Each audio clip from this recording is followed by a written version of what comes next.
Quest.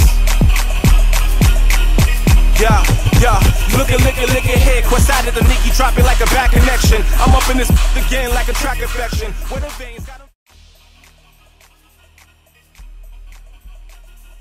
Yo, the Overtime concert series, what I liked about it the most was not only the energy, not only the crowd that it brought, the whole vibe, but the most of it was the format, the way they had it. They didn't just have like artists just doing that little 15-minute sets, blah, blah, blah, blah, blah, and getting on stage and going home. They actually had like one artist would go on, for example, a rap artist, and then they have an R&B singer and then a reggae dude right after. So it kept the whole energy of the show alive. It kept you wanting to see what was next.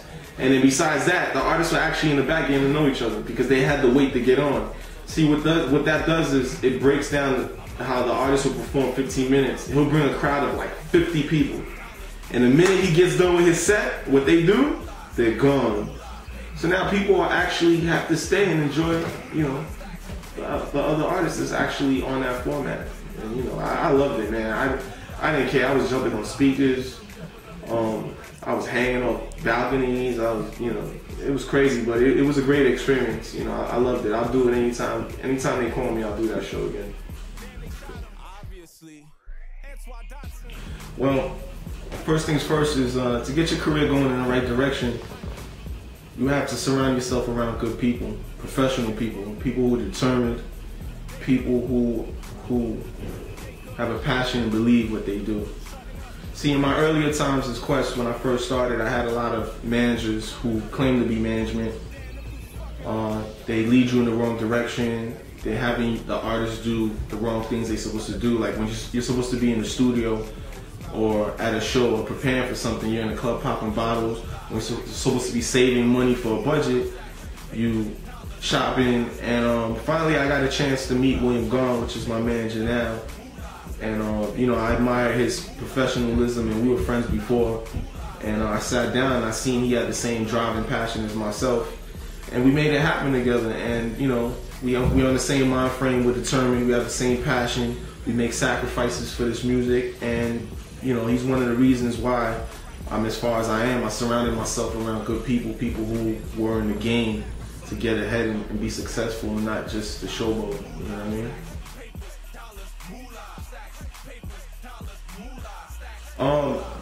The best formula for success it's funny because that question is kind of like saying, going to the studio saying, yo, we're gonna make a hit tonight. You can't predict a hit. You can't predict success. You know, just like Antoine Dotson was just being him on YouTube and he blew up and now he's at the BET Awards. It's the same as, you know, anything. I think success, the formula for success in my eyes, you know, the years that I've been doing this, is basically preparation, preparing yourself, and timing. You know, everything is timing, because I've seen artists, singers or whatever with the best material ever. I've seen the rapper with the hottest 16 or the best song. That's it. They don't go nowhere because timing is key. You gotta prepare yourself for when it's your time. You jump in there. When you see your train come, you get on. You're not like, I don't have a press kit ready. I don't have my show performance ready. I don't have a CD ready. I don't have a manager. I don't know where to go. When you're disorganized, labels sense that. And it's not just labels, but fans sense that as well. When you're on stage stopping the show, yo, hold on, son, hold on, we're gonna go back to it. That shows unprofessionalism. You know, you gotta be an artist. You gotta take it to the next level. You gotta raise the bar all the time. So, preparation, timing, success. There you go. The projects that I've worked on last year, 2010, came up. I invented Flash Drive album. I wanted to come out with something different, which allowed artists to have more than just CDs. I wanted to bring an invention into the game, so I created the Flash Drive album. Which is like a credit card, and it just doesn't only just let you put music in it, but you could put your videos, interviews, mixtape, album, everything at once, and it's reusable. So So I ran with this for 2010. This is probably one of the reasons why I'm so popular. Is besides the skills in rapping and holding down on stage, a lot of people were just mind-boggled at the fact that this was so ahead of the time. Till this day, I came out with it and I haven't seen anything yet. So I've been working on the Rap 2K project, and it's been going very well. Set up my own website and everything.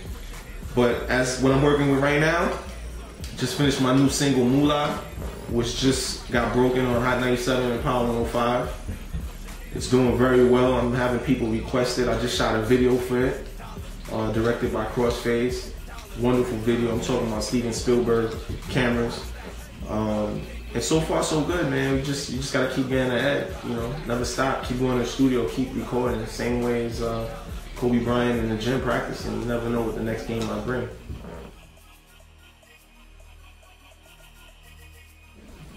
Well, opening up for all these artists such as Jadakiss, Joel Ortiz, Lloyd Banks, Jim Jones, Fabulous. You know, it was a time when I was young, I opened up for Jay-Z. This is when he first came out with A Reasonable Doubt, and I was like, you know, I was super young, but I went on stage, kicked the verse, and I opened up for Jay-Z. It wasn't, you know, nothing crazy, but, you know, the way you go about this is you gotta do shows. You gotta stay consistent in shows. Just like I do the Overtime Series concert, there's a promoter at that concert. He may not be there, you know, to really scout people, but he's there. And if he sees something he likes, he's gonna pull you to the side. That's how I've been able to actually get on my shows. I'll rip one show down and there's a promoter watching. He sees what he likes. He's like, he'll pull you to the side after. Yo, you did a good job. Listen, I'm actually doing a concert in Connecticut. Would you like to open up for Fabulous? Come on, what do you gotta actually say to that? No. You know, once again, preparation, timing, key, success. And just like that, it snowballs, it goes into one. You open up for Fabulous, now somebody else pulls you and says, yo, listen, I seen you open up for Fabulous. I need you to open up for Jada, so forth, so forth. Next thing you know, you open up for all these artists. But you gotta do your thing. You know, I've been blessed to open up for 10 people in the crowd to 6,000 people in the Coliseum. And I'm glad I got a chance to experience that, and I'm also prepared to do it again if I have to. So it's been a good ride so far, so good. I was nominated twice. I was nominated for Artist to Watch and Best Live Performance. And with that, it generally gives the fans the opportunity to go on the site and vote for themselves. You know, I had no idea I was gonna win. I just do this because I love it, and I put my own in every show.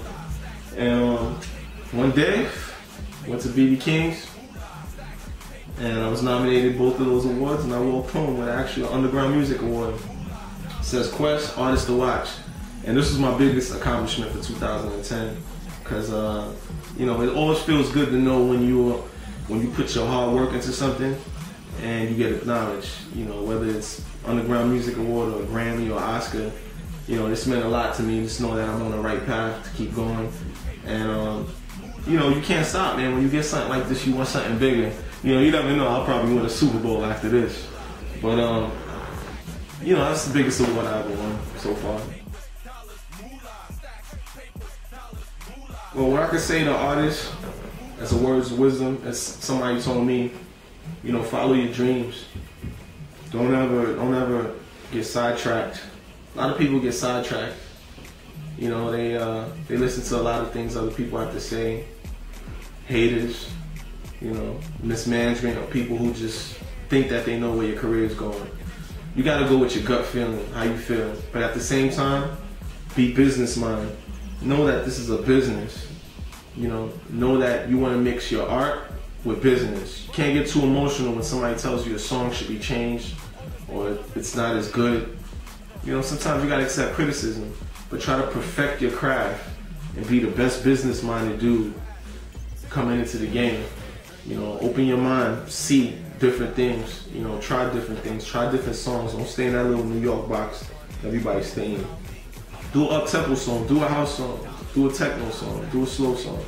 You never know. Basically, you know, keep your dreams alive, man. Don't quit. Just keep driving. Even when you get discouraged, just keep going.